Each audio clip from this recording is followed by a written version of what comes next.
All right. Good morning, Moses. Hi, Debbie. For those people who may not know, can you introduce yourself and tell me a little bit about where you're from and your current, where you live and your occupation? Hi, Debbie. It's good to see you again. It's been a while. It's good to catch up. My name is Moses Akongnui. I am born and raised in Cameroon, West Africa. Currently, I kind of juggle many roles. I work with the federal government. I'm a contracting officer, and basically what that is I just represent the federal government in business deals, mostly commercial real estate business deals. I'm a licensed attorney recently, actually in 2011. Yeah, so I'm actually still a baby in that field. So I think that about sums it up. Okay, I live in Fort Worth currently. Where did you graduate from school from? Okay, so school, I've gone to a lot of schools. That's what I would say. Yes. I'm almost a professional student. The reason I would say I'm not a professional student is that I've always found time to also work, because typically professional students only go to school. But I think I've gone to a lot of schools in my lifetime. When I moved to the States, I had a law degree already. And I moved as an international student. And I came here for the MBA program, which I completed about 2013. Had a short but very consequential stint in the United States military. And it was pretty transformative experience for me. I would recommend highly to anyone that is interested in serving the country. Short stint, like I said, got back, started working with the federal government, but then had a thought that maybe I wanted to make use of my law degree, because that is a dream that I've long had.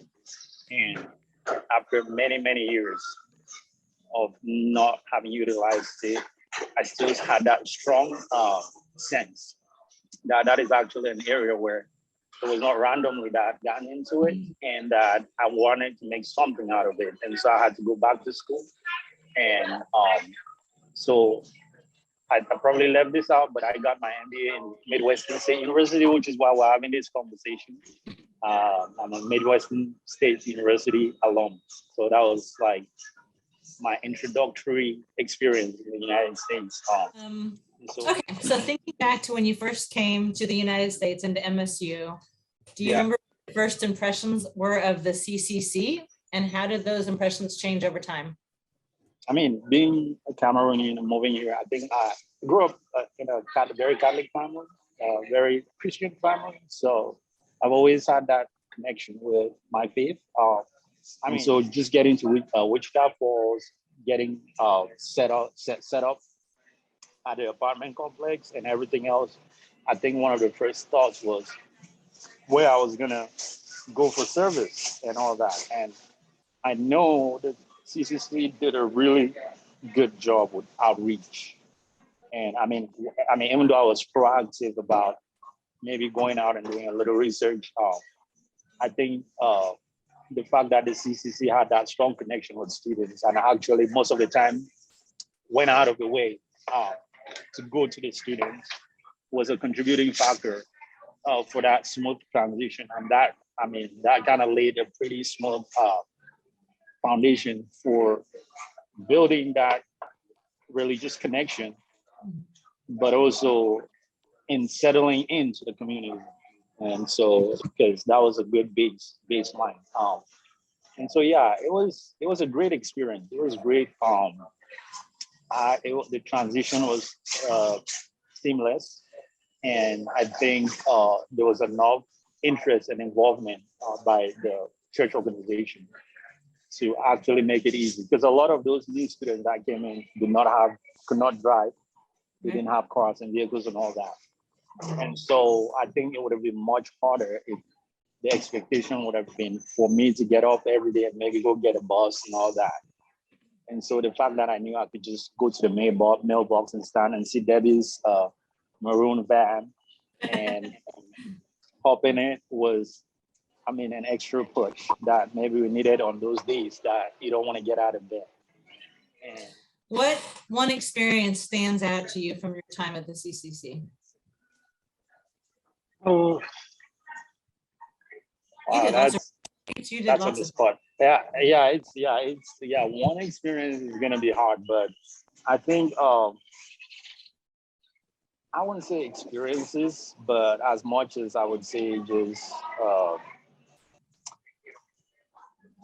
taking together the sense that the sum total of all those experiences created, I guess. Because I mean, it would be unfair to certain experiences if I pick one, because they all fitted. Like it was all pieces of a puzzle. Right. We had the retreats, we had the church service, we had everything. We had faith and fellowship, we had chaplet of divine mercy. We had all that, all the fun stuff. We did the picnics, went out to the Wichita Mountains. Yeah. We went the Kimball Ranch. He was really kind and gracious. And I remember him with lots of fun memories. And I hope him and his family are doing well. And yeah, it's I could paint a tapestry of great experiences that I had. And I would just say it's the sense of connection that if I was gonna point to, I would say that sense of connection, like I said earlier, set those students, myself included, to kind of have roots in the community, especially coming from different cultural backgrounds. How were your experiences at the CCC helpful to you after graduation? Yeah, I graduated 2013, August 2013.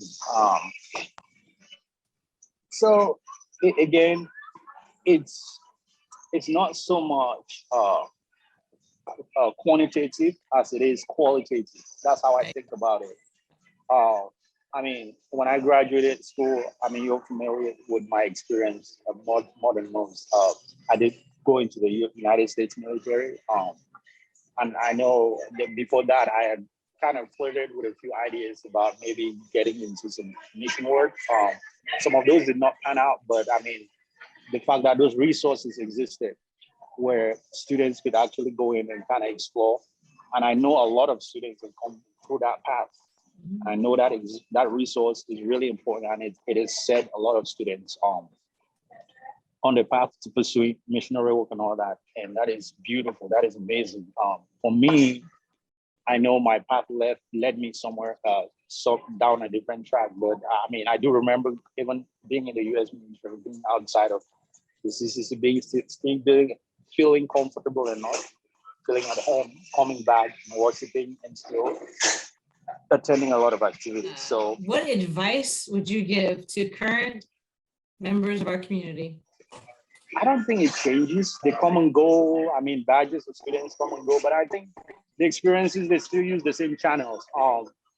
In many ways, they're going to face the same challenges. They're going to come through that we came through and face.